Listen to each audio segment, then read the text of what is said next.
ಅವನಪ್ಪ ಪುತ್ರನೇ, ಅದರಲ್ಲಿಯೂ ಎಂತವನೋ ನಿನ್ನ ಶನಿ.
ಎಂತವನೋ ನಿನ್ನ ಶನಿ. ಹುಚ್ಚು ಮಟ್ಟ ಕಥೆ ಗೊತ್ತಿರೋ ಬನ್ನಿ ಯೋಚನೆ ಮಾಡಿದ್ಯಾ? ಏನೋ ನಿಮ್ಮಿಂದ ತಿಳಿದುಕೊಳ್ಬೇಕಂತ ಈ ಕಾತುರದಿಂದ ಕೇಳಿದ ಬಿಟ್ಟರೆ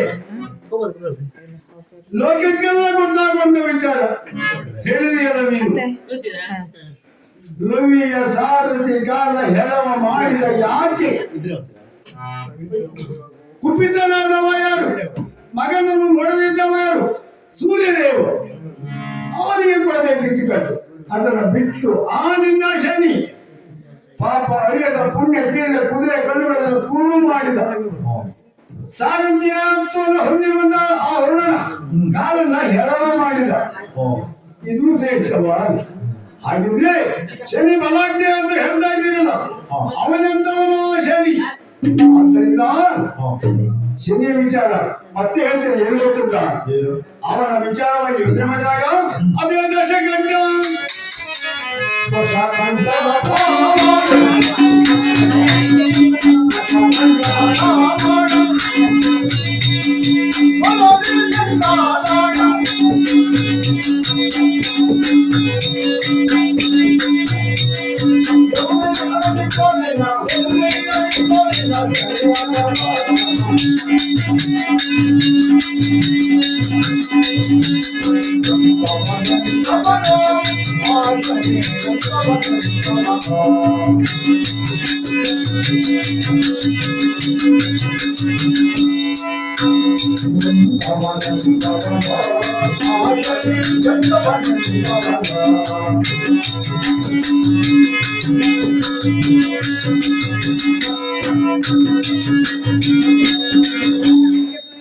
ಎಂತವನು ನಿನ್ನ ಶನಿ ಯಾಕೆ ಮಾತ್ರ ಹೇಳ್ತಾ ಇದ್ದೇವೆ ನಿನ್ನ ಶನಿಯ ಪುರಾಣ ನಾವು ಕೇಳಿದ್ದೇವೆ ಕತೆ ಕೇಳ್ತೇವೆ ನಾವೀಗ. ಒಂದು ಕಾಲದಲ್ಲಿ ದಶಕಂಠ ರಾವಣ 10 ತಲೆ 20 ತಲೆಗಳನ್ನು ಹೊಡೆದು ಸುವರ್ಣ ಲಂಕೆಗೆ ಅಧಿಪತಿಯಾಗಿ ಲಂಕಾಧೀಶ್ವರ ಏನು ಮಾಡಿದ? ಅಷ್ಟಗ್ರಹಗಳನ್ನೆಲ್ಲ ಹಿಡಿದುಕೊಂಡು ಹೋಗಿ ಹೆಡೆ ಮೂರಿ ಕಟ್ಟಿ ಮನೆಯ ಮೆಟ್ಟಿಲನ್ನು ಮಾಡಿಟ್ಟುಕೊಂಡಿದ್ದ. ನಿನ್ನ ಶನಿಯನ್ನು ಹಾಗೆ ಮಾಡಿದ್ದ. 1 2 3 4 ಎಂಬುದಾಗಿ ಲೆಕ್ಕ ಎಣಿಸುತ್ತಾ ತುಳಿಯುತ್ತಾ ಇದ್ದ ದಿನಗಳಿಗೆ ಸಂಖ್ಯೆ ಹೊತ್ತಿ ಇಳಿಯುತ್ತಾ ಇದ್ದ. ಆವಾಗ ನಿನ್ನ ಶನಿ ತಲೆ ಕೆಳಗಾಗಿ ಬಿದ್ದು ಅಯ್ಯೋ ಅಯ್ಯೋ ನಾವು ಕೇಳಿದ್ದು ಒಂದು ಭಾವಿಸಿದೀಯಾ? ಮುಂದಿನ ಕಥೆ ಬೇಡ. ಅಂತೂ ನಿನ್ನ ಶನಿ ರಾವಣನ ಮೆಟ್ಟಿಲಲ್ಲ ಹೋಗಲು. ಆದ್ದರಿಂದ ಅಂತ ಶನಿ ಪೂಜೆ ಮಾಡ್ಕೊಂಡ್ರೆ ಆಗಲು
ಯಾಕೆ ಮಾತ್ರ ಪಿತೃಗಳ ಬಳಸಿದ ಯಾತ್ರೆ ಮಾಡಿದರೆ ಏನು ಫಲ? ಹೀಗೆಲ್ಲ ನಮಗೆ ಹೇಳುತ್ತಾ ಇದ್ದದ್ದು.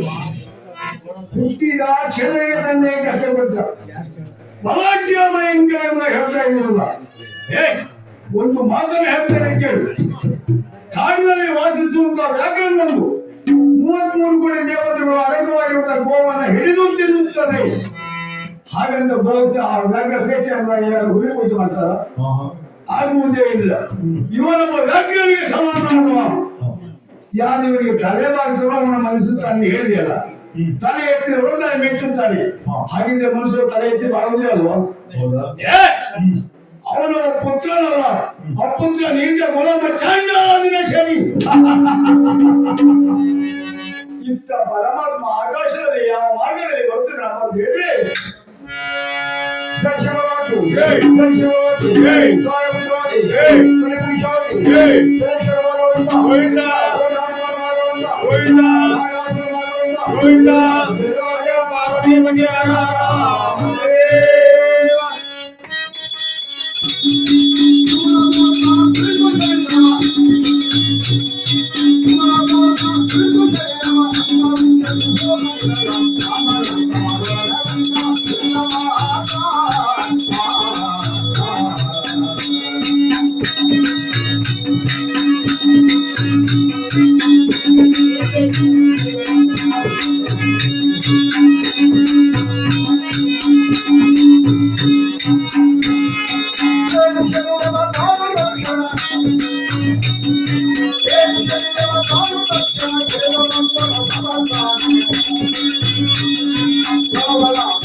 ಗಗನ ಮಾರ್ಗದಲ್ಲಿ ಪುಷ್ಪೋದಯಗೊಂಡ ಹಾಗೆ ನನ್ನ ಇರುವಂತಹ ವಾಹನವನ್ನೇ ಸಂಚರಿಸುತ್ತಿರುವಂತಹ ಸಮಯದಲ್ಲಿ ಜ್ಞಾನದೃಷ್ಟಿಯನ್ನು ಹರಿಸಿ ನೋಡುತ್ತಾ ಇದ್ದೇನೆ. ಭೂಲೋಕದಲ್ಲಿ ಒಬ್ಬ ಮಾನವ ಅಡಿಗಡಿಗೆ ಬೆಳೆದಂತೆ ಹೀನಾಯವಾಗಿ ನಮ್ಮನ್ನು ನಿಂದಿಸುತ್ತಾ ಇದ್ದಾನೆ. ಹಾಗಿದ್ರೆ ಯಾರಿನ ಮೌನ ಎಂಬುದಾಗಿ ಜ್ಞಾನದೃಷ್ಟಿಯನ್ನು ಹರಿಸಿ ನೋಡಿದಾಗ ಉಜ್ಜಾಲೆಯಾದ ಅರಸಾಗಿರುವಂತ ವಿಕ್ರಮಾದಿತ್ಯ ಅಹಂಕಾರದಿಂದ ಇದ್ದಾನೆ. ನೀತಿ ಹೇಳಲು ಬಂದ ಬ್ರಾಹ್ಮಣನ ಕನ್ನಡದವೆಂದು ಬರೆಯುತ್ತಾ ಇದ್ದಾನೆ. ಅವನನ್ನು ಮಹಾ ಎಂಬುದಾಗಿ ಹಾಗಿದ್ರೆ ಕೇಳಿದ ನಾನು ಹಾಗೆ ಸಂಚರಿಸುವುದು ಯಾರು ಮದದಿಂದ ತುಂಬಿದ್ದರು, ಅಹಂಕಾರದಿಂದ ಅಡಗಿದ್ದರು. ಅಹಂಕಾರವನ್ನು ಹರಣ ಮಾಡುವುದೇ ನಮ್ಮ ಉದ್ದೇಶಕ್ಕಾಗಿ ಅದಕ್ಕಾಗಿ ಜನ್ಮ ಕೊಟ್ಟವ ಜನ್ಮದಾಳಿದವ ನಾನು ಈಗಲೇ ನಿರ್ಭಯವಾಗಿ ಮೂಲಕ್ಕೆ ಇಳಿದು ಬಂದಿದ್ದಾನೆ. ತನ್ನ ವಾಹನವನ್ನು ಗುರುಗಳನ್ನು ನಿಲ್ಲಿಸಿ ಕಾಲು ಅಡಿಯಿಂದ ಸಮಪ್ರವೇಶ ಮಾಡುತ್ತಾ ಇದ್ದಾನೆ. ಇತ್ತ ವಿಕ್ರಮಾದಿತ್ಯ ಆಜ್ಞೆ ಮಾಡುತ್ತಿದ್ದಾನೆ. ಬ್ರಾಹ್ಮಣರೇ ನೀವು ಹೇಳಿದ ಹಾಗೆ ಇಲ್ಲಿಗೂ ಬರ್ತಾನ ಶನಿ. ಸಭಿಕರೇ, ಶನಿ ಬಂದ್ರೆ ಯಾರು ಕೈ ಎತ್ತಿ ನಮಸ್ಕಾರ ಮಾಡಬೇಡಿ, ಎದ್ದು ನಿಲ್ಲಬೇಡಿ, ನೋಡೋಣ ಏನಾಗ್ತದೆ ಎಂಬುದಾಗಿ ಹೇಳಿ ಸಿಂಹವಿಷ್ಟನ್ನು ತಿರುಗಿ ಮಾಡಿದ್ದಾನೆ. ಇಂಥ ಶನಿದೇವ ಶನೀಶ್ವರ ಕಾಲುಗಳಿಂದ ರಾಜಬೀದಿಯಲ್ಲಿ ಮುಂದೆ ಬರುವಾಗ ಸಭಿಕರೆಲ್ಲರೂ ಎದ್ದು ನಮಸ್ಕರಿಸುತ್ತಿದ್ದಾರೆ. ಮೂರು ಹಿರಿಯರು ಮನೆಯುತ್ತಾ ಇದ್ದಾರೆ. ಆಗ ವಿಕ್ರಮಾದಿತ್ಯ ತಲೆ ಎತ್ತಿಕೊಂಡಿಲ್ಲ, ತಿರುಗಿ ಪಡೆದುಕೊಂಡಿದ್ದ. ಆವಾಗ ಈ ಪರಮಾತ್ಮನ ಆಗಮನ ಆ ವಿಕ್ರಮಾದಿತ್ಯ ಸಿಂಹಾಸನವಾಗಿ ಬಂತು. ಆವಾಗಲೂ ತಿರುಗಿಕೊಳ್ಳಿಲ್ಲ. ಆವಾಗ ಕುಪಿತನಾಗಿರುವಂತಹ ಪರಮಾತ್ಮ ಯೋಚನೆ ಮಾಡಿದ, ಇವನ ಗರುವನ್ನು ಹರಣ ಮಾಡಬೇಕಿದ್ರೆ ಏನು ಮಾಡಬೇಕೆಂಬುದಾಗಿ ತನ್ನ ಎಳೆಗಾಲ ಉಂಟು ಭೂಮಿಗೆ ಒತ್ತಿದ ಕೆಳಗೆ ಬಿದ್ದಿದ್ದಾನೆ. ಶಿವ ಶಿವ ಶನೇಶ್ವರ ಶನೇಶ್ವರ ಶನೇಶ್ವರ ಎಂಬುದಾಗಿ ಯಾವ ರೀತಿಲ್ಲ ತಿಳಿಯದೆ ಮಾಡಿದೆನು ತಿಳಿಯದೆ ಮಾಡಿದೆನು.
ಸೂರ್ಯಕುಮಾರ ಎಂಬ ಸಹೋದರನೇ ಛಾಯಾ ಪುತ್ರನೇ,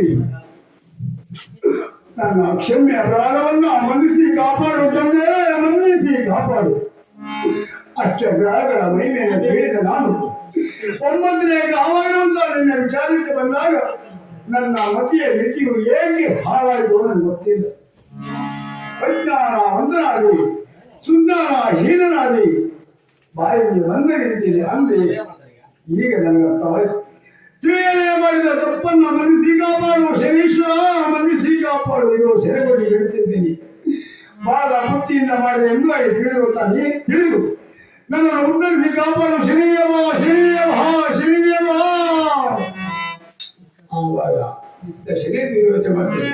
ಓ ರಾಜನೇ,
ಕೇವಲ ಮನದಿಂದ ಮೌಖಿಕ ಮತದಿಂದ ಗಾಳಿಕೊಂಡೆ ಅನುಗ್ರಹಕ್ಕೆ ಪಾತ್ರವಾಗಿರುವಂತ ಒಂದೇ ಒಂದು ಅಹಂಕಾರ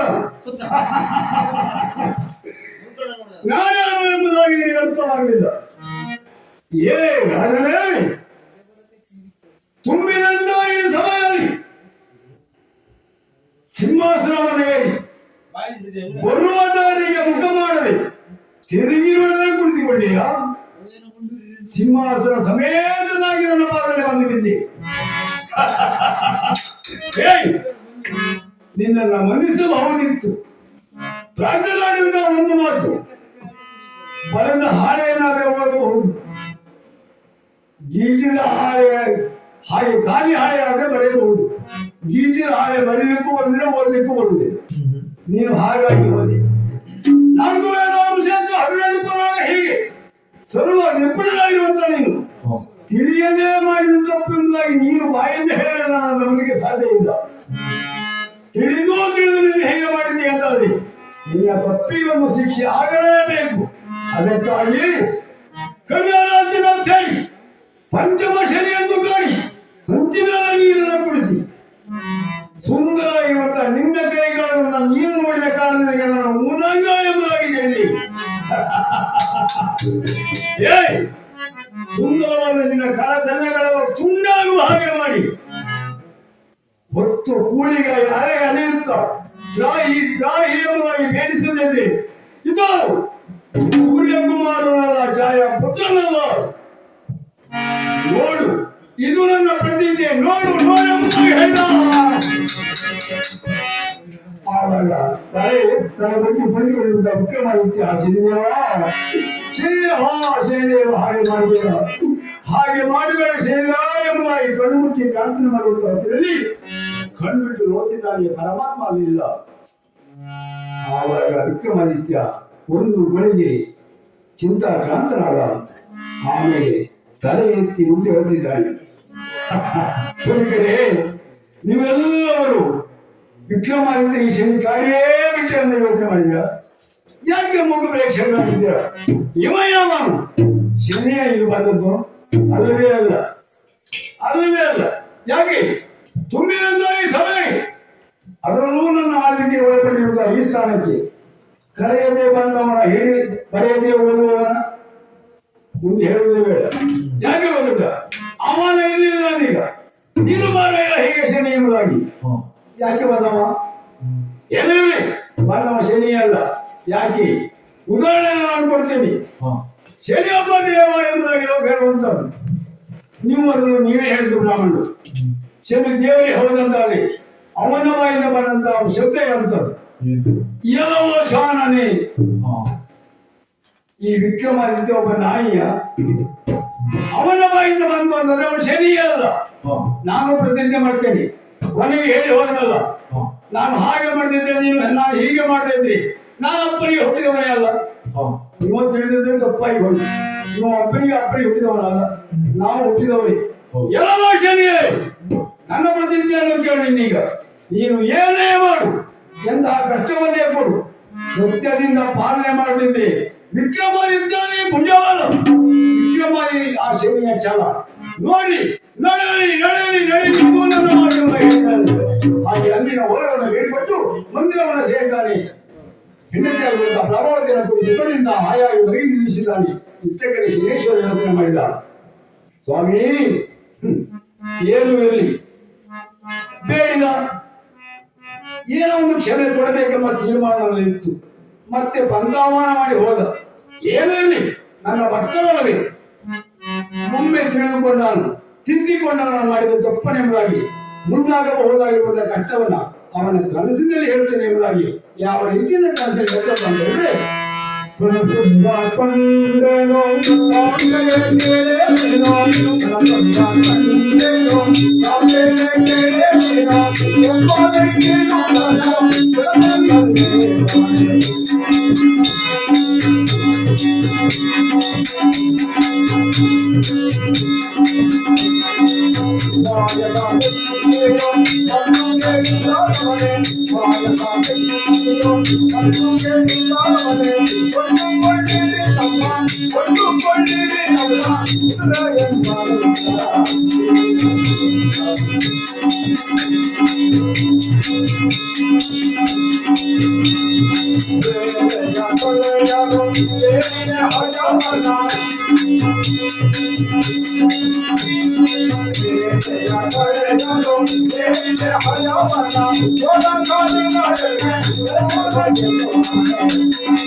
ವಿಕ್ರಮಾದಿತ್ಯನಾದರೂ ಅರಮನೆಯ ಸೇರಿ ಶೆಟ್ಟ ಸೋಮೇತವಾಗಿರುವಂತಹ ವೃತ್ತಾನವನ್ನು ಮೂರ್ತಿಸಿ ತನ್ನ ಮನೆಯಲ್ಲಿರುವಂತಹ ಪ್ರಭಾವತೆಯನ್ನು ಕೂಡಿ ಹಂಸಸ್ತೂರಿಕಾತ್ಮವಾದ ಹಾಸಿಗೆಯಲ್ಲಿ ನೋಡಿ ನಿಂದಿಸಿರುತ್ತಾ ಹೊತ್ತಿನಲ್ಲಿ ದುಸ್ವಪ್ನವನ್ನು ಬಿದ್ದಿದೆ. ಆವಾಗ ಮಂಜೆಯಿಂದ ಕೆಳಗುರುಳಿ ಉರಿಯನ್ನ ತಾಳಲಾರೆ ಪ್ರಭಾವತಿ ತಾಳಲಾರೆ ಕೂಗುತ್ತಿರುವಾಗ ಆವಾಗ ಮಡದಿರುವಂತಹ ಪ್ರಭಾವತಿ ಏನಾಗಿದೆ ಸ್ವಾಮಿ, ಕಣ್ಬಿಟ್ಟು ನೋಡಿದಾಗ ಅದು ರಮಣಿ ಒಂದೇ ದೀಪ ಒಂದು ನೋಡಲಿ ಪ್ರಭಾವತಿ ನನ್ನ ಕೈ ಕಾಲುಗಳು ನನ್ನ ಮುಂದೆ ತುಂಡಾಗಿ ಬಿದ್ದು ವಿಲನೆ ಒದ್ದಾಡುತ್ತಿರುವಂತಹ ದೃಶ್ಯವನ್ನು ನೋಡು.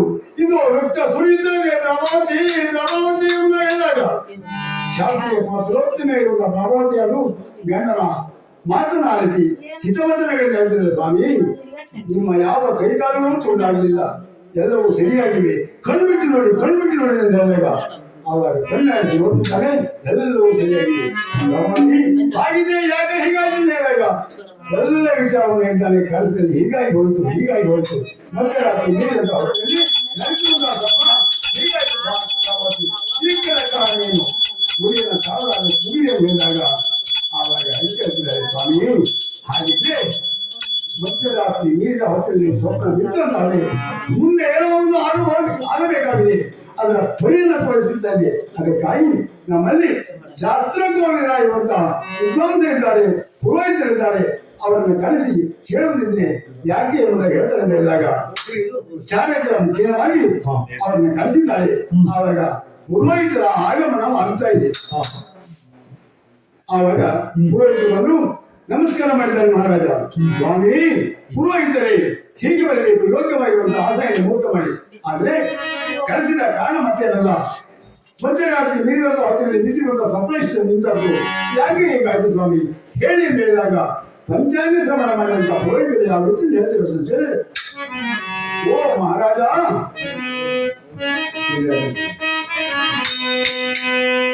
ಶನಿರಾಜನ ಪೂಜೆ, ಶನಿರಾಜನ ಪೂಜೆ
ಅವಸರವಾಗಿ ನಮ್ಮನ್ನು ಹೊರ ಹೇಳಿದ ಕಾರಣ ಎಲ್ಲವೂ ತಿಳಿಯಿತು.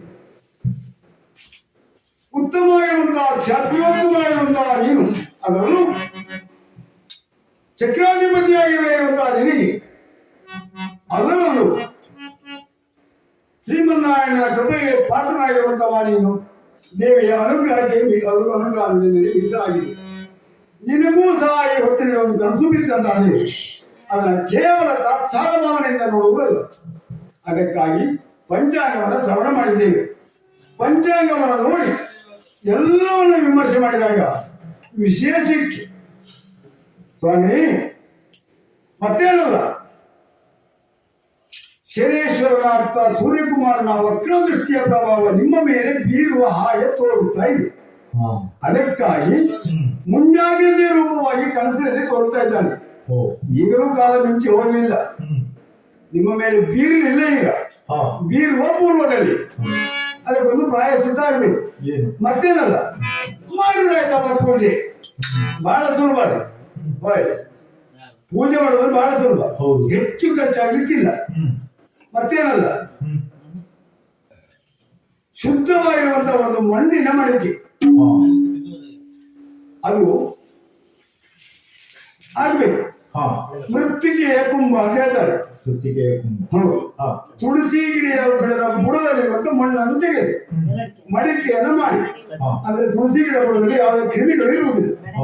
ಅಂತ ಶುದ್ಧವಾಗಿರುವಂತಹ ಮಣ್ಣಿನಿಂದ ಮಡಿಕೆಯನ್ನು ಮಾಡಿ ಅದರಲ್ಲಿ ಶುದ್ಧವಾಗಿರುವಂತಹ ಜಲವನ್ನ ತುಂಬಿ ಮೇಲೊಂದು ಫಲವನ್ನ ನಿಲ್ಲಿಸಿ ಕಪ್ಪು ಬಟ್ಟೆಯನ್ನ ಬದಿಸಿ ಕುದುರೆ ಮೆಟ್ಟಿದ ಲಾಳ, ಕುದುರೆಯ ಲಾಳವನ್ನು ಪೂಜೆಗಾಗಿ ಇರಿಸಬೇಕು. ಜೊತೆಯಲ್ಲಿ ಕೂಷ್ಮಾಂಡಲ ಫಲದ ದಾನ ಕೊಡಲಿಕ್ಕೆ ಬ್ರಾಹ್ಮಣರಿಗೆ ಕುಂಬಳಕಾಯಿ ಅದನ್ನಿಟ್ಟು ಪೂಜೆ ಮಾಡಬೇಕು. ಅಷ್ಟೇ ಅಲ್ಲ, ನಾನು ಹೇಳಿದ್ದು ಶ್ರೀ ಶನೇಶ್ವರನ ಈ ಪೂಜೆಗಾಗಿ ಜೊತೆಯಲ್ಲಿ ನವಗ್ರಹಗಳ ಪೂಜೆಯೂ ಆಗಿದೆ. ನವಗ್ರಹಗಳಿಗೆ ಶಾಂತಿ ಆಗುವ ರೀತಿಯಿಂದ ನವಧಾನ್ಯಗಳನ್ನು ಅಲ್ಲಿರಿಸಿ ಅದಕ್ಕೆ ದಕ್ಷಿಣೆಯನ್ನು ಇರಿಸಿ ತಾಂಬೂಲವನ್ನು ಇರಿಸಿ ಲಕ್ಷ್ಮೀ ಸಹಿತ ಸತ್ಯನಾರಾಯಣ ಲಕ್ಷ್ಮೀ ಸಹಿತವಾಗಿರುವಂತಹ ನಾರಾಯಣನ ಕಲಶವನ್ನು ಸ್ಥಾಪನೆ ಮಾಡಿ ವಿಘ್ನೇಶ್ವರನ ಪ್ರಾರ್ಥನೆ ಮಾಡಿ ಹಾಗೆಯೇ ಎಳ್ಳು ಬಟ್ಟೆಯಿಂದ ಕಪ್ಪು ಬಟ್ಟೆಯಿಂದ ಎಳ್ಳನ್ನು ಉರಿಸಬೇಕು. ಇಷ್ಟನ್ನೆಲ್ಲ ಮಾಡುವುದಿದೆ. ಅಷ್ಟು ಬ್ರಾಹ್ಮಣರಿಂದ ಶಾಸ್ತ್ರೋಕ್ತವಾಗಿ ಷೋಡಶೋಪದ ಪೂಜೆಯನ್ನು ಮಾಡಿಸಬೇಕು. ಆಮೇಲೆ ಬಂದಿರುವಂತಹ ಬ್ರಾಹ್ಮಣರಿಗೆ ಹೊಟ್ಟೆ ತುಂಬ ಊಟ ಹಾಕಿ ಜೊತೆಯಲ್ಲಿ ತಲೆಗೊಂದು ದಕ್ಷಿಣೆಯನ್ನು ಕೊಟ್ಟು ಕಳಿಸುವುದಿದೆ. ನಿಮಗೆ ಬಂದಿರುವಂತಹ ಕಷ್ಟ ಎಲ್ಲ ಪರಿಹಾರವಾಗುತ್ತದೆ. ಇದರಲ್ಲಿ ಎರಡು ಮಾತಿಲ್ಲ ಅಂತ ಹೇಳಿದಾಗ ವಿಕ್ರಮರಾಯನಿಗೆ ಸಿಟ್ಟು ಬಂದು ಹೇಳ್ತಿದ್ದಾನೆ.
ಮಾಡುವುದಿಲ್ಲ. ಕಾರಣ ಏನು? ನಮಗೇನು ತಂದೆಯೋ ತಾಯಿಯೇ ಬಂಧುವೇ ಬಳಗವೇ ಯಾರ್ಯಾರು ಒಬ್ಬ ಶನಿಯನ್ನ ನಾನು ಪೂಜೆ ಮಾಡಬೇಕ? ಇದು ಬ್ರಾಹ್ಮಣರ ಬಾಯಿಂದ ಬರುವ ಮಾತು. ಒಮ್ಮೆ ಪೂಜೆ ಮಾಡಿದೆ ಅಂತಾದ್ರೆ ಪರಿಹಾರ ದೊರೆಯಲಿಕ್ಕೆ ಸಾಧ್ಯವೇ ಇಲ್ಲ. ಕಾರಣ ಏನು? ನಾನು ತಿಳಿದ ಹಾಗೆ ಶಪಥ ಮಾಡಿ ಹೋದ ಮಾವ ಯಾವುದೇ ಕಷ್ಟ ಬರಬೇಕಂತಿದ್ರೆ ಅದು ತಪ್ಪಿಸಲಿಕ್ಕೆ ಇವ ಯಾರು ಇದ್ದಾರಲ್ಲ, ಹರಿಹರ ಬ್ರಹ್ಮಾದಿಗಳಿಗೆ ಒಬ್ಬರಾಗಿರುವಂತಹ ಬ್ರಹ್ಮದೇವ ಹುಟ್ಟಿದ ಅಕ್ಷರದಲ್ಲಿ ಹಣೆಯಲ್ಲಿ ಬರೆದು ಬಳಸುವ ಮಗನ ನೀನು ಹೀಗಾಗು ಹೀಗಾಗು ಹೀಗಾಗು ಇದನ್ನು ನೀವು ತಪ್ಪಿಸಿದಂತಾದ್ರೆ ಅವನಿಗೆ ಮತ್ತೆ ಬೆಲೆಯನ್ನು ಅಲ್ಲವೇ ಅಲ್ಲ. ಅದಕ್ಕಾಗಿ ಬರುವುದೆಲ್ಲ ಬರಲಿ, ಗೋವಿಂದನ ಲಯವನ್ನು ನನ್ನ ಮೇಲೆ ಇರಲಿ. ಆದ್ದರಿಂದ ಯಾರ್ಯಾರ ಜಾತಿಗಳಲ್ಲಿ ನಿರಾಚಾರ ಹೇಳಿ ಹೊಟ್ಟೆ ಹರಿದುಕೊಳ್ಳುವ ಕೆಟ್ಟ ಜಾತಿಯ ಬ್ರಾಹ್ಮಣರ ವಿಕ್ರಮಾದಿತ್ಯನ ಪಾಲಿಗೂ ಬಂದಿಲ್ಲಿ ಹೊಟ್ಟೆ ತುಂಬ ತಿಂದು ಜೊತೆಯಲ್ಲಿ ಹೊತ್ತು ಹೋಗುವ ಎಂಬ ಆಸೆಯಿಂದ ನನಗೂ ಗಾತ್ರ ಹೇಳಿ ಬಂದಿರ ಎಂಬುದಾಗಿ ತತ್ಸರವ ಮನೆಯವರನ್ನು ಬದೀತಿದ್ದಾನೆ ಹಾಗೆ ಓಡಾಡಿ ಹೋಗಿದ್ದಾರೆ ಬ್ರಾಹ್ಮಣರು. ಇತ್ತ ಕಡೆ ವಿಕ್ರಮಾದಿತ್ಯ ಯೋಚನೆ ಮಾಡಿದ. ಬಂದ ಬ್ರಾಹ್ಮಣರು ಹೋದ್ರಲ್ಲ, ಹೆಂಡತಿ ಆಗಿರುತ್ತ ಪ್ರಭಾವತಿಯೂ ಸಹ ಹಾಗೆ ಹೇಳಿದ್ರು. ಅಡಿಗೆ ಮನೆಯಲ್ಲಿ ಪಾಕಶಾಖ ಮಾಡಿಕೊಂಡಿರುವಂತ ಹೆಂಗಸರಿಗೆಲ್ಲ ಶನಿಯಂದೇ ಕಾಟ. ಸಾಕಿದ ಬೆಕ್ಕದು ಮನೆ ಹೊರಡುವಾಗ ಅಡ್ಡ ಬಂತ, ಅಲ್ಲಿ ಶನಿ ಬಂದ. ಏನು ಮೂಢನಂಬಿಕೆ. ಅದೇ ನಾನು ಹೇಳಿರಲ್ಲ, ವಿಕ್ರಮಾದಿತ್ಯನ ಭುಜವಲ್ಲ ಶನಿ ಹೆಚ್ಚಲ್ಲ. ನೋಡ್ತೇನೆ ಎಂಬುದಾಗಿ ಹಾಗೆ ಸಭೆಯ ಮುಕ್ತಾಯಗೊಳಿಸಿ ಮತ್ತೆ ಹೋಗಿದ್ದಾನೆ. ಇತ್ತ ಕಡೆ ಶನೇಶ್ವರ ಯೋಚನೆ ಮಾಡಿದ. ವಿಕ್ರಮ, ನಿನಗೆ ಬುದ್ಧಿ ಬರುವುದಿಲ್ಲ. ಬುದ್ಧಿ ಬರುವ ಜಾತಿಯವನೇ ನೀನಲ್ಲ.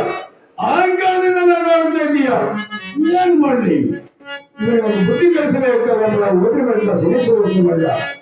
ಯಾವ ಆತನಿಗೆ ಆಗಲಿ ಒಂದು ಗ್ರಹವು ಕಾಡಬೇಕು, ಪೀಡಿಸಬೇಕಂತಾದ್ರೆ ಅವನ ನ್ಯೂನ್ಯತೆಯನ್ನು ಕಂಡುಕೊಳ್ಳಬೇಕು. ಏನಿದೆ? ಕೆಲವಷ್ಟು ಹವ್ಯಾಸಗಳು ಉಂಟು. ಇವನಿಗೆ ಅಂತ ಹವ್ಯಾಸಗಳು ಕಂಡುಕೊಳ್ಳುವುದಿಲ್ಲ. ಒಂದುಂಟು ಸ್ವಾಮಿ, ಕುದುರೆ ಸವಾರಿಯನ್ನು ನಿಪುಣ. ಸಾವಿರ ಅದೇ ನಿಮ್ದು ಹೇಳಿದಾಗ ನಿಮ್ಮ ಭಾಷೆ ಅದೇ ಚಟ. ಸಾವಿರ ಕುದುರೆಗಳನ್ನು ಏನು ಸವಾರಿ ಮಾಡಲು ಇನ್ನೂ ಬೇಕು. ಕ್ಷತ್ರಿಯರಿಗೆ ಬೇಕು. ಹೌದು, ಆಸೆ ವಹಿ ಅಗ್ನಿಗಳ ಮುಖ ಮೇಲೆ ಅಷ್ಟು ಬೇಕು, ಮತ್ತಷ್ಟು ಬೇಕು, ಮಗದಷ್ಟು ಬೇಕಿರುವಂತದ್ದು ಭಾವಿಸುವಂಥದ್ದು ಕ್ಷತ್ರಿಯರಿಗೆ ಶೋಭೆಯೇ ಹೌದು. ಆದ್ರೆ ಇವನಿಗೆ ಅದಲ್ಲ. ಈ ಕುದುರೆ ಅಗ್ನಿ ಸಾಕಾಗಿಲ್ಲ, ಮತ್ತೊಂದು ಕುದುರೆ ಬೇಕು. ಈ ಕುದುರೆಯ ಚಡ್ಡ, ಒಂದು ಸವಾರಿ ಮಾಡುವ ಚಡ್ಡ. ನಾನು ಅದನ್ನೇ ಇಟ್ಟುಕೊಂಡು ಇವನನ್ನು ಬೇಸರ ಪಟ್ಟದನ್ನು ಮಾಡಿದ್ರೆ ಹೆಂಗೆ ಆಗ್ತದೆ? ಎಂಬುದಾಗಿ ತಿಳಿದಿರುವಂತಹ ಪರಮಾತ್ಮ ಯಾವ ರೀತಿ ನಮ್ಮ ಮಾಯಾ ವೇಷದ ತುರಗವನ್ನು ರಚಿಸಿ ಕಾಲವಾರನ ವೇಷವನ್ನು ಧರಿಸಿಕೊಂಡು ಉಜ್ಜಯಿನಿಯನ್ನ ಪ್ರವೇಶ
नमस्कार नमस्कार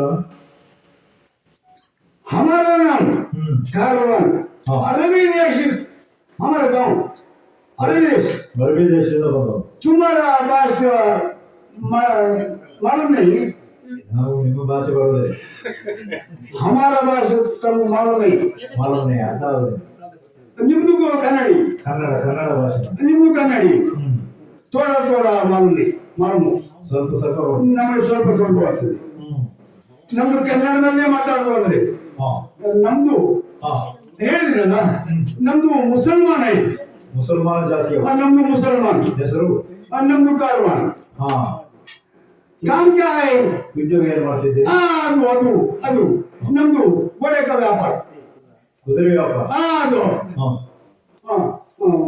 ಮಾಲೂಮ್ है ಮುಸ್ಲಿಂ ಸ್ವಾಮಿ ನಮ್ದು ದೇಶ ಅರಬ್ ಹೇಳಿದ್ರಲ್ಲ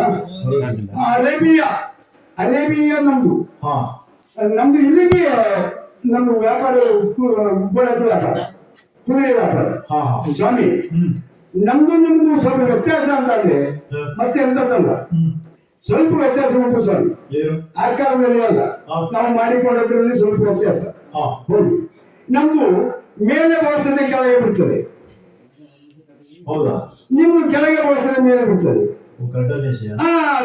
ಅದು ನೋಡಿ ನಮ್ದು ಸ್ವಲ್ಪ ನಮ್ದು ನಿಮ್ಗೆ ವ್ಯತ್ಯಾಸ ಅಂದ್ರೆ ಅಷ್ಟೇ ನಮ್ದು ಯಾಕೆ ಮೇಲೆ ಬರ್ತದೆ ನೀವು ಅಚ್ಚ ನಮ್ದು ಹಾಗಲ್ಲ ನಮ್ದು ಇಲ್ಲಿಂದ ಬರ್ತದಲ್ಲ ಇದು ಇಲ್ಲಿ ಕೆಳಗೆ ಆಗಬಾರ್ದು ಅಂತ ಮೇಲೆ ಬರ್ತದೆ ಅದು ಮತ್ತೆ ಇಲ್ಲಿಂದ ತಿಂತಾರಲ್ಲ ಇದು ಕೆಳಗೆ ಹೋಗಬಾರ್ದು ಅಂತ ಇಲ್ಲಿಂದ ಬಿಡ್ತದೆ ಅಷ್ಟೇ ನಮಗೂ ನಿಮಗೂ ಇರುವ ವ್ಯತ್ಯಾಸ ಅಂದ್ರೆ ಸ್ವಾಮಿ ಹಾಗಂತ ಹೇಳಿ ಒಂದು ಮಾತು ಹೇಳಿದ್ರು ಸ್ವಾಮಿ ನಮ್ದು ಹೇಳಿದ್ರಲ್ಲ ಈಗ ನಮ್ದು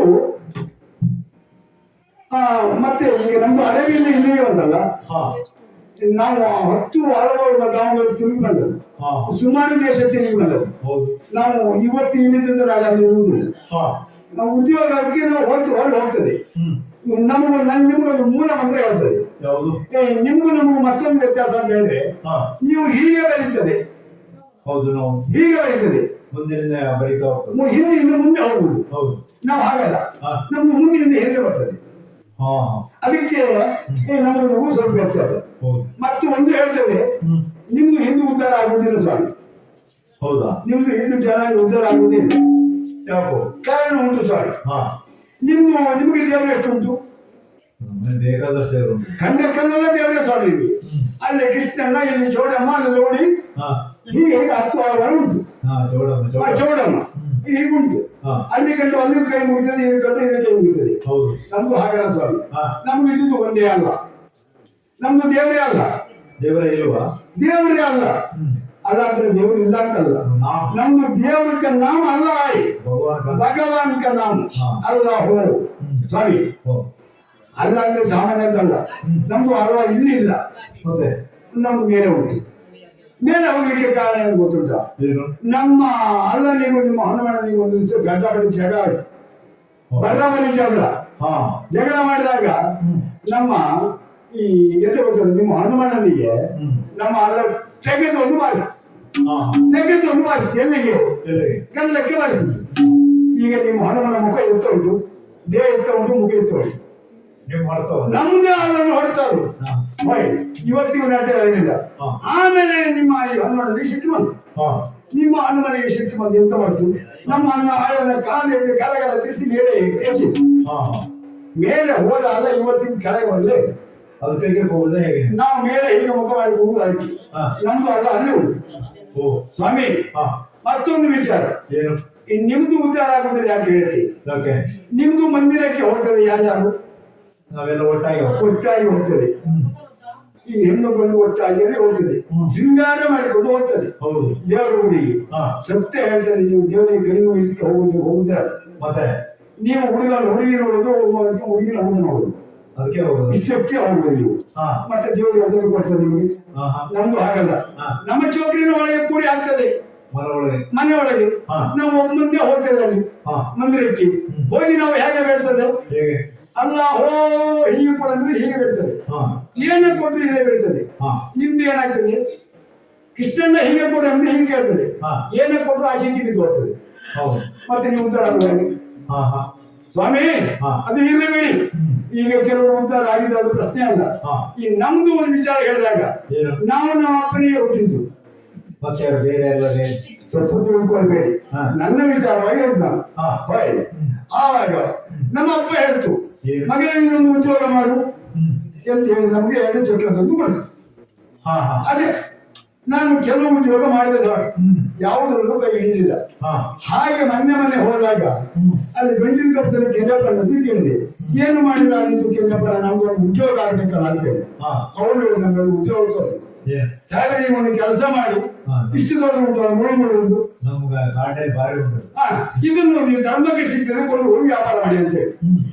ನಾವು ಮರ ಹತ್ತು ಗಾಡಿ ಗಡ್ಡೆ ತುಂಬಿತು ಹೋಗಿ ವ್ಯಾಪಾರ ಮಾಡಿ ಸಿಕ್ಕಿದ್ದೆ ಅಂತ ನಮಗೆ ಕೈ ಹಿಡಿದಿದ್ದೆ ಅಂತದ್ದು. ಒಳ್ಳೆ ವ್ಯಾಪಾರ ಅಲ್ಲ. ಬಿಡಿಸುವಾಗ ಹಿಂದೊಂದು ಮೇಣ, ಕೈ ಮೇಣ ಬಿಟ್ಟು ನಮ್ಗೆ ಮತ್ತೆ ಸಿಕ್ಕಿಲ್ಲ. ಸ್ವಾಮಿ ಅದು ಬಿಡ್ತು ನಮ್ದು ಈಗ. ಆಮೇಲೆ ಮತ್ತೊಂದು ಮಾಡ್ತು, ಕೆರೆಯಪ್ಪನ ಮಾತು ಕೇಳುವುದಲ್ಲ, ಇವ್ರ ಮಾತು ಕೇಳುವುದಲ್ಲ. ನಮ್ಮದೇ ಒಂದು ನಿರ್ಧಾರ ಮಾಡಿ ಸ್ವಂತ ಉದ್ಯೋಗ ಮಾಡ್ಬೇಕಂತ ಹೇಳಿ ನಾವು ಅಪ್ಪ ಪಡಿಸಿದ 2 ಚಕ್ರ ಉಂಟಲ್ಲ, ಅದಕ್ಕೊಂದು ಹೀಗೊಂದು ಪಿಂಕ್ ಬೇಕು ಒಳ್ಳೆಯದು. ಪಿಂಕ್ ಮಾಡಿದ್ರೆ ಮನೆ ತಿರುಗು, ಬೆಳಗ್ಗೆ ಹೇಳುವುದು, ಮಧ್ಯಾಹ್ನಕ್ಕೆ ವ್ಯಾಪಾರ ಮಾಡುದು. ಪಿಂಕ್ ಕೇಳಿದ್ರೆ ಸಾಕು, ಜನ ಅಷ್ಟೇ ಅಲ್ಲ, ಮನೆಯಿಂದ ಹಾನಿ ಬರ್ತದೆ ಹೊರಗೆ ಶಬ್ದ ಕೇಳಿದ್ರೆ. ಹಾಗೆ ವ್ಯಾಪಾರ ಮಾಡ್ತಾ ಕೆಲವು ದಿನ ಕಡಿ ಒಂದು ದಿವಸ ಎಂತಾಯ್ತು ಗೊತ್ತುಂಟ? ಹಾಗೆ ವ್ಯಾಪಾರ ಮಾಡ್ತಾ ಹೋದಾಗ ಸುಮಾರು ಮಧ್ಯಾಹ್ನ ಸಮಯ ತಿರುಗಿ ಸ್ವಲ್ಪ ಸಾಕಾಗಿತ್ತು, ಬಾಯಿ ಹಸಿತ್ತು. ಆವಾಗ ಆ ಕಡೆ ಮನೆಗೆ ಬಂದೆ ನಾನು. ಬಂದಾಗ ಅಲ್ಲಿ ಒಂದು ಚೌಕರಿ, ಅಂದ್ರೆ ಮಧ್ಯ ವಯಸ್ಸಿನ ಮನೆಯ ಮುಂಭಾಗದಲ್ಲಿ ಕೆಟ್ಟದಲ್ಲಿ ಕುಳಿತು. ನಾನು ಒಂದು ತೀರ್ಪು ಹೇಳಿದಾಗ ಸತ್ಯ ಹೇಳ್ಬೇಕು ನನಗೀಗ. ಮತ್ತೆ ನಾವು ಅಲೆಮೇಲವರು ಅಂತ ತೀರ್ಪು ಬೇರೆ ಆಗಬಾರ್ದು. ನಾನು ಹೇಳುವ ಮಾತನ್ನು ಗಮನಿಸಿ ಕೇಳಿದ್ದೀನಿ. ನಾನು ಏನು ಕೇಳಿದ್ದು, ನಮ್ಮನ್ನು ಸ್ವಲ್ಪ ಕುಡಿಲಿಕ್ಕೆ ಕೊಡ್ತೀವ ಕೇಳು, ನೀರು ಕೊಡಿ ಅಂತ ಕೇಳು. ಅದು ಎಂತದ್ದು ಹೇಳ್ತು, ಮುಟ್ಟು ಹೇಳ್ತು. ನಾವು ತಡ ಮಾಡಿದ್ದೆ ಅಲ್ಲ, ಸೈಕಲ್ ಅಲ್ಲೇ ಇಟ್ಟರು, ಮುಟ್ಟಿದ್ದೆ. ಬಂತು ಜನ ಸ್ವಾಮಿ, ಮತ್ತೆ ಹೇಳಲಿಕ್ಕೆ ಸಾಧ್ಯ ಇಲ್ಲ. ನಮಗೆ ಹೀಗಾದ್ರೂ ಗೊತ್ತಿಲ್ಲ. ಈಗ ತಿಂಗಳಿಗೆ ಒಂದು ಸಾರಿ ಬರುದು ಇವರಿಗೆ ಕಾಯಿಲೆ ಅಂತ ನಮ್ಗೆ ಗೊತ್ತಿಲ್ಲ. ನಾವು ಮುಟ್ಟು ಹೇಳ್ತಲ್ಲ, ನೀವು ಮುಟ್ಲಿಕ್ಕೆ ಹೋಗಿದ್ದು ಅಲ್ಲಿಗೆ ಬಿಟ್ಟು ಸ್ವಾಮಿ ಆ ವ್ಯಾಪಾರ ಬೇಡ, ಇದು ಪೆಟ್ಟು ನಮಗೆ ಬೇಡ ಅಂತೇಳಿ ಈಗ ಈ ವ್ಯಾಪಾರ ಸುಡಿ ಮಾಡ್ತಾರೆ. ಈಗ ಕುದುರೆ ವ್ಯಾಪಾರ. ನಾವು ಬರುವಾಗ ಎಷ್ಟು ತಂದದ್ದು? ಎಷ್ಟು? ಒಂದು 1000 ಕುದುರೆ ತಂದದ್ದು ಹಾ. ಹೋಯ್ ಆದ್ರೆ ಉಳಿದದ್ದು ಇದು ಒಂದೇ. ಹಾ. ಯಾಕೆ ಗೊತ್ತುಂಟಾ? ಇದು ಕುದುರೆಗೆ ಹೊಟ್ಟಿದ್ದು ಸಹಜ ಕುದುರೆಯ ಅಚ್ಚ ಅಚ್ಚ ಅಚ್ಚ ಅಚ್ಚ ಹಾ. ಹಾಗಂತ ಹೇಳಿ ಹಾ. ಇದನ್ನು ಯಾಕೆ ಇಲ್ಲಿಗೆ ತಂತು? ಯಾಕೆ? ಕಾರಣ ಉಂಟು ಸ್ವಾಮಿ. ಈ ಕುದುರೆ ಹತ್ತು ಓಡಿ ಯಾರೂ ಇಲ್ಲ ಹೌದು. ಬೇರೆ ಕಡೆ. ಪರಾಕ್ರಮಿಗಳು ಬೇಕು. ನಮಗೆ ಇಲ್ಲಿಂದ ಅಲ್ಲಿಗೆ ಪ್ರಚಾರ ಉಂಟು. ಅಲ್ಲಿಯವರೆಗೂ ಉಜ್ಜಯಿನಿ ನಾಡಿನ ಆಡಳಿತ ಬಹಳ ಚಮತ್ಕಾರ ಉಂಟು ಅಂತೇಳಿ ಅದಕ್ಕಾಗಿ ಇವ ಖರೀದಿ ಮಾಡ್ತಾನೆ ಎಂಬುದಾಗಿ ಇಲ್ಲಿಗೆ ತಂದದ್ದು. ಈಗ ತಿರುಗ್ತಾ ಇರುವಾಗ ಬಣ್ಣವೂ ಉಂಟು, ಕಾಲ್ ಚಮತ್ಕಾರ ಉಂಟು. ಬಂದು ನೋಡಿತಾರಲ್ಲ ಮಹಾರಾಜ, ನೋಡಬಹುದು ಎಂಬುದಾಗಿ ಹತ್ತಲಿತ ತಿಳಿಸಿರುವಂತ ಹೊತ್ತಿನಲ್ಲಿ ಮಹಾರಾಜನ ಆಗಮನವಾಗಿದೆ. ಕುದುರೆ ಚಂದಮನ್ನೋಡಿಂದ ವಿಕ್ರಮನಾಗಿ ಸಂತೋಷ ಆಯ್ತು. ಆ ಅವಿ ಕೇಳ್ತಿದ್ದಾನೆ, ಏನಯ್ಯ ಕಾರಣವೇ ಏನು ನಿಮ್ಮ ಕುದುರೆ, ಯಾಕಾಗಿ ನೀನು ತಂದಿದ್ದೀನಿ, ನಿಮ್ಮ ಹೆಸರು ಎಲ್ಲವನ್ನೂ ಕೇಳಿದ. ಎಲ್ಲ ಹೇಳಿದ್ದಾರೆ ನನ್ನ ಸಂಸ್ಥಾನವಾಗಿ, ನಾವು ಅಲ್ಲಿಂದ ಬಂದವರು ಹೀಗೆ ಬಂದವರು ಉದ್ಯೋಗ ಇಂಥದ್ದು ಎಲ್ಲ. ಆವಾಗ ಹೇಳಿದ, ಹಾಗಿದ್ರೆ ನಿಮ್ಮ ಕುದುರೆ ಕ್ರಯ ತಿಳ್ಕೊಂಡು ನೀವು ವ್ಯಾಪಾರಕ್ಕಾಗಿ ಹೇಳಿರಲ್ಲ, ಈ ಕ್ರಯ ಹೇಳಿದಾಗ ಆವಾಗ ಕಾರವಾರ ಯಾವ ರೀತಿಯಿಂದ ಆ ಕ್ರಯದ ವಿಚಾರವಾಗಿ ಹೇಳ್ತಿದ್ದಪ್ಪ ಕುದುರೆ.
ಕುದುರೆಯ ಸವಾರಿ ಮಾಡದೆ ಕ್ರಯವನ್ನು ಹೇಳುವುದಿಲ್ಲ ಎಂದು ಹೇಳಿದ ಮಾತನ್ನು ಕೇಳಿದಂತ ವಿಕ್ರಮಾದಿತ್ಯ ಒಳ್ಳೆಯ ತೆಗೆದುಕೊಂಡಿದ್ದಾನೆ, ಕುದುರೆಯನ್ನು ಏರಿದ್ದಾನೆ.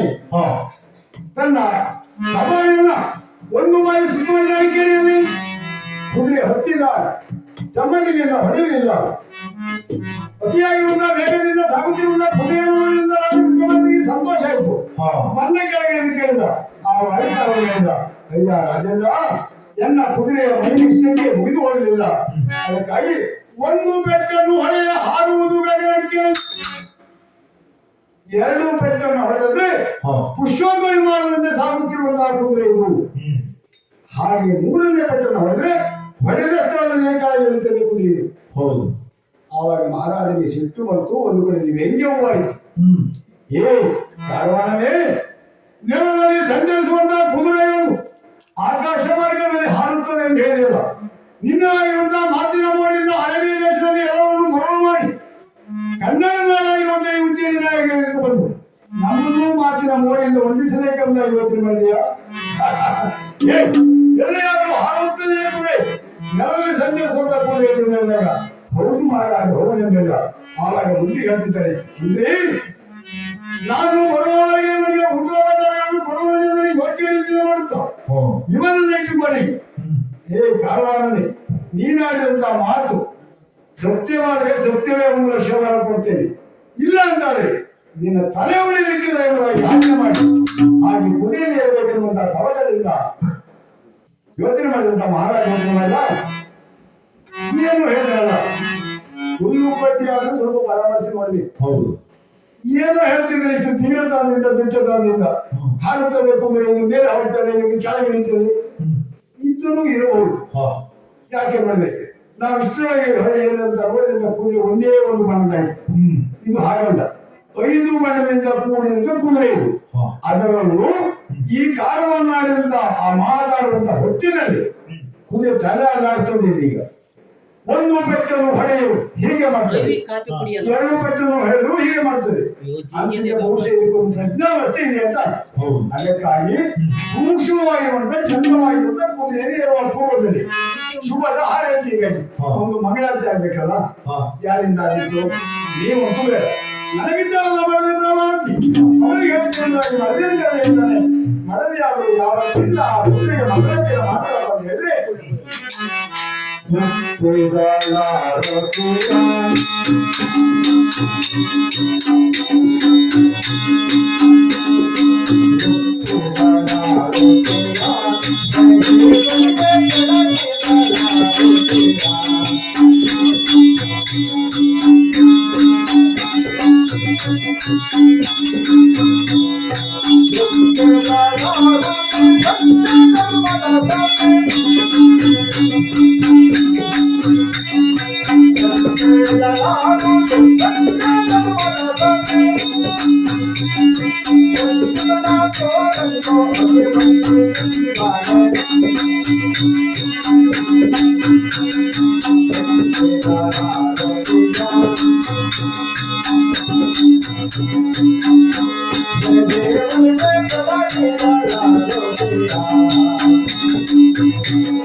ಪ್ರಭಾವತಿ ಮಡದಿಯಾಗಿರುವಂತಹ ಪ್ರಭಾವತಿಯನ್ನು ಆರತಿ ಮಾಡ್ತಿರುವಂತಹ ಸಮಯದಲ್ಲಿ ಆರತಿಯ ತಂದೆಯು ಕೆಳಗೆ ಜಾರಿ ಬಿದ್ದಿದೆ. ಏನು ಮಾಡಿದೆ ಪ್ರಭಾವತಿ?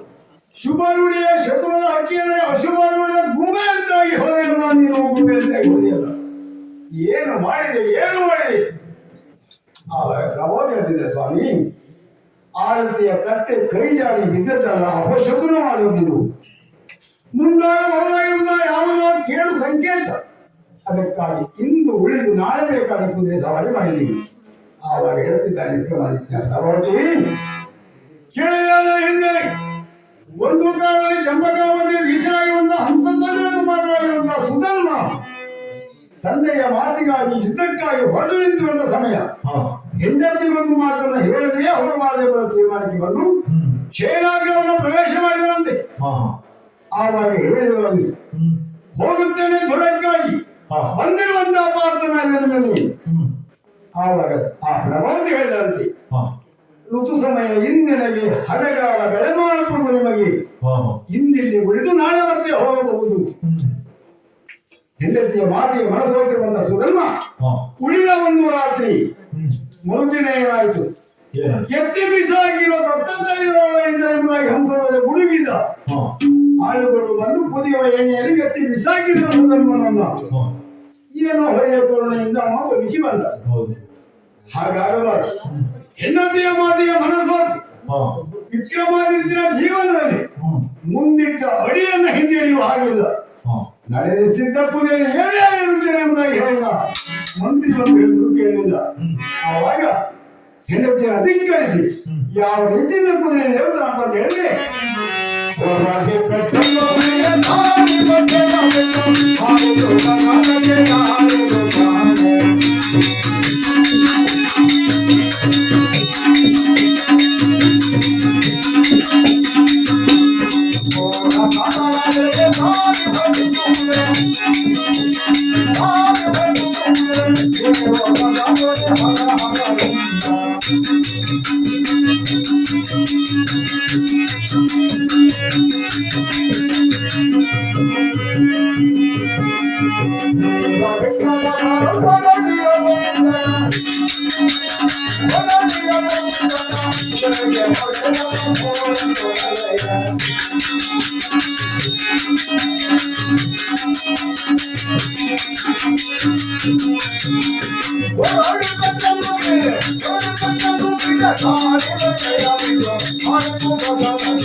ಅಬ್ಬಾ, ಸುಂದರವಾಗಿರುವಂತ ಕುದುರೆ ನೋಡಿ ಅಕ್ಷರವೇ ಎಷ್ಟು ಹೊತ್ತಿಗೆ ಕುದುರೆ ಏನು ಸವಾರಿ ಮಾಡಿರುವಂತ ತನಕ ಹೆಚ್ಚಾಗುತ್ತಾ ಇದೆ.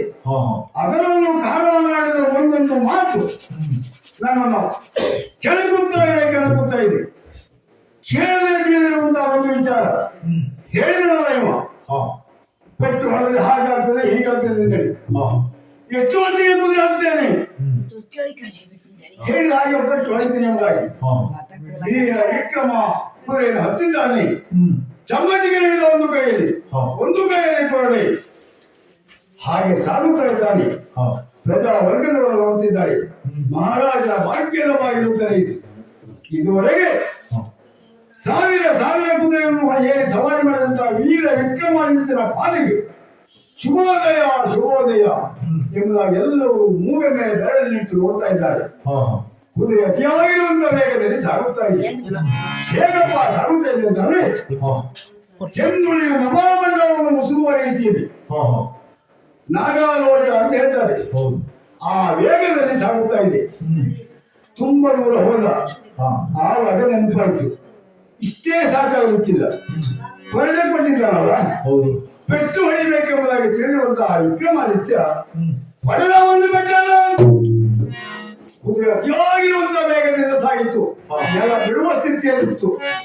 ಆವಾಗ ಮತ್ತೆ ಯೋಚನೆ ಮಾಡಿದ, 3 ಬೆಟ್ಟ ಉಂಟಲ್ಲ, ಅದಕ್ಕಾಗಿ ಇನ್ನೊಂದು ಹೊಡಿತೀನಿ ಎಂಬುದಾಗಿ 2ನೇ ಬೆಟ್ಟನ್ನು ಹೊಡೆದ.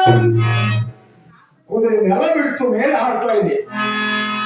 ಗಗನ ಮಾರ್ಗದ ಸಂಚರಿಸುತ್ತಿರುವಂತಹ ಸಮಯದಲ್ಲಿ ವಿಕ್ರಮಾದಿತ್ಯ ಕೆಳಗಡೆ ನೋಡಿದ. ಶಿವನೇ, ಹರನೇ, ಮೃಡನೆ, ಕಪರ್ದಿ, ಕೇಶವ, ನಂದಿವಾಹನಾದಿ ಶಿವನಾಗಿ ಏನಾಗಿ ಹೋಯಿತು.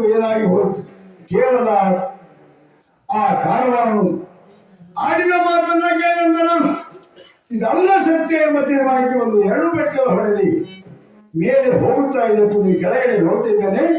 ದುಮ್ಮಿಕ್ಕಿ ಹರಿಯುತ್ತಿರುವಂತಹ ಶರಣಿಗಳು, ಮುಗಿಲತ್ತರಕ್ಕೆ ಬೆಳೆದು ನಿಂತಿರುವಂತಹ ವೃಕ್ಷಗಳ ರಾಶಿಗಳು, ತೋರುತ್ತಿರುವಂತಹ ಕಲ್ಲು ಬಂಡೆಗಳು, ಇವುಗಳನ್ನೆಲ್ಲ ಲಂಘಿಸಿ ಮುಂದೆ ಹೋಗುತ್ತಾ ಇದೆ.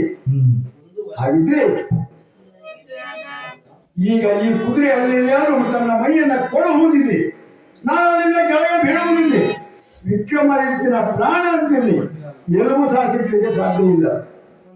ಆದರೆ ಒಂದು ಮಾತು, ಹೊಡೆ 3ನೇ ಬೆಟ್ಟ ಅಂತ ಹೇಳಲ್ಲ, ನೋಡ್ತೀನಿ ಎಂಬುದಾಗಿ ಹೊಡೆದ 3ನೇ ಬೆಟ್ಟನ್ನ ಅದೇ ಕ್ಷಣ ಅದೇ ಸ್ಥಳದಲ್ಲಿ ಕುದುರೆ ಕೆಳಗೆ ಬಂತು. ಆವಾಗ ವಿಕ್ರಮನು ಯೋಚನೆ ಮಾಡಿದ, ಉಪಕಾರ ಸ್ಮರಣೆಯಲ್ಲಿ, ಪ್ರೀತಿದೆಯೇ, ಕರುಣೆಯಲ್ಲಿ ಕೆಲವೆಲ್ಲರೂ ಬಲು ಕೇಳು, ಪ್ರಾಣಿಗಳೇ ಮನುಮೇಲು. ಯಾಕೆ ಪ್ರಾಣಿಗಳಿಗೆ ಎಷ್ಟು ಇದ್ದಷ್ಟು ಬುದ್ಧಿ ಮನುಷ್ಯನಿಗಿರುವುದಿಲ್ಲ ಎಂಬ ಮಾತು ಸತ್ಯವಾಗಿ ಹೋಗ್ತದೆ. ಅದಕ್ಕಾಗಿ ನನ್ನನ್ನೇ ಹೊತ್ತು ತಂದಿರುವಂತಹ ಕುದುರೆಗೆ ಇನ್ನೆಷ್ಟು ಆಯಾಸವಾಗಿರಬಹುದು. ಸತ್ಯವನ್ನ ನನಗೆ ಆಯಾಸವಾಗಿದೆ. ಅದಕ್ಕಾಗಿ ತೋರುತ್ತಿರುವಂತಹ ಶರಣಿಯಲ್ಲಿ ಅದನ್ನ ನೀರು ಕುಡಿಸುತ್ತೇನೆ ಹಿಡಿದು ನೀರನ್ನು ಕುಡಿಸಿದ, ತಂದು ಬೇರೆಗೆ ಬಂಧಿಸಿದ. ಆಯಾಸ ಪರಿಹಾರಕ್ಕಾಗಿ ನಾನು ನೀರು ಕುಡಿತೇನೆ ಎಂಬುದಾಗಿ ಬಗಸೆಯಲ್ಲಿ ಮುಂದೆ ಸಾಗಿದ. ಶರಣಿಯು ಬತ್ತಿ ಹೋಯಿತಲ್ಲ. ಶಿವನೇ